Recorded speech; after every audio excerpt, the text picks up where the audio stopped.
Cancer শব্দটি শুনলে এখনও আমরা আটকে উঠি। ক্যান্সারের বিষয়াদি সম্পর্কে আজকে আমরা আলোচনা করব এবং হেড নেক ক্যান্সার বলতে আসলে আমরা কি বুঝি।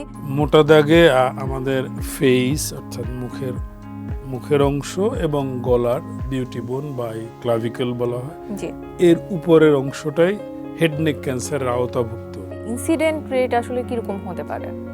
এই মুহূর্তে আমাদের প্রায় 18 কোটি লোক, তার ভিতরে এই 18 কোটির একটি অংশ প্রতি বৎসর 1.5 লক্ষেরও বেশি নতুনভাবে ক্যান্সার আক্রান্ত হয়।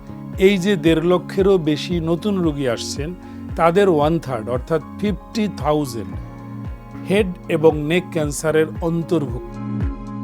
এসকেএফ অনকোলজির সৌজন্যে এটিএন নিউজের বিশেষ আয়োজন বিশ্বমানের ক্যান্সার চিকিৎসা এখন বাংলাদেশে। বিষয় হেড অ্যান্ড নেক ক্যান্সার সচেতনতা। অতিথি অধ্যাপক ডক্টর স্বপন বন্দ্যোপাধ্যায়, ক্যান্সার বিশেষজ্ঞ ও সাবেক পরিচালক, জাতীয় ক্যান্সার গবেষণা ইনস্টিটিউট ও হাসপাতাল। দেখবেন 13 মে মঙ্গলবার বিকেল 5:30 শুধুমাত্র এটিএন নিউজে।